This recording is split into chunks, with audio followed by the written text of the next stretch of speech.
বিশ্বকাপ ক্রিকেটে নিজেদের প্রথম ম্যাচে আফগানিস্তানকে ১০৫ রানের বড় ব্যবধানে হারিয়ে স্বপ্নময় শুরু বাংলাদেশের। পরের ম্যাচে বৃষ্টির কারণে শক্তিশালী অস্ট্রেলিয়ার বিপক্ষে ম্যাচ পরিত্যক্ত হলে ১ পয়েন্ট নিজেদের ঝুলিতে পুরে টাইগাররা। আর শ্রীলঙ্কার বিপক্ষে হারলেও স্কটল্যান্ডের বিপক্ষে স্মরণীয় জয়ে কোয়ার্টার ফাইনালে যাওয়ার স্বপ্ন বাঁচিয়ে রাখে মাশরাফি বাহিনী। আগের ৪ খেলায় এ গ্রুপে ৫ পয়েন্ট নিয়ে টাইগারদের অবস্থান চতুর্থ।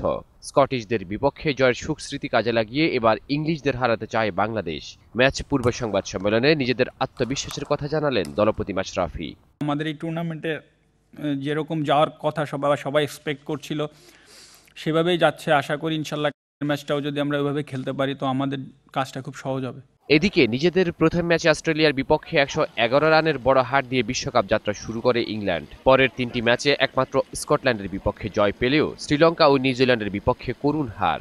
এ গ্রুপে আগের ৪ খেলায় মাত্র ২ পয়েন্ট নিয়ে ইংলিশদের অবস্থান পঞ্চম।